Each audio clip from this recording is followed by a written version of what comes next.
officials say they are working to protect the most vulnerable New Mexicans from the coronavirus. The virus is especially dangerous for the elderly and people with serious health issues. News 13's Francesca Washington is live near Indian School and University with more. Kim, assisted living facilities like this are handing out information packets like this one to residents and their families, explaining the measures they're taking to keep everyone healthy. Those people getting care in nursing homes and long-term care facilities are the most at risk. Governor Michelle Lujan Grisham says they already have personnel visiting the 269 facilities across the state who are checking on residents who might have tested negative for the flu but are experiencing symptoms. People ages 65 and older make up nearly 18% of the state's population. That's about 370,000 New Mexicans. Early stage information from China shows people 60 and up are most at risk of the virus becoming deadly. The mortality rate there is almost 15% for people over 80 who've contracted the virus.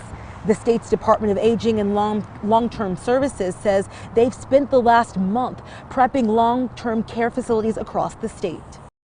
We are purchasing more equipment in case long-term care facilities start to slow down who can come into their facilities.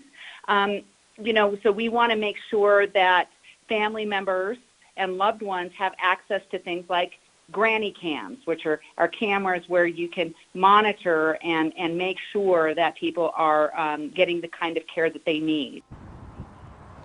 Locals say now that there are cases in New Mexico, they're rethinking their travel plans to visit elderly relatives.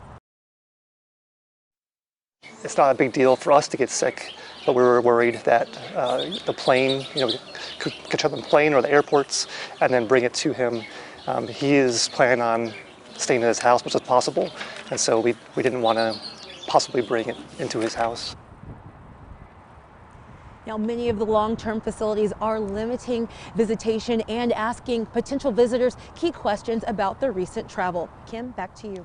Okay, thanks, Francesca. Now, the CDC announced it is sending $6.5 million to New Mexico to help fight the spread of the virus.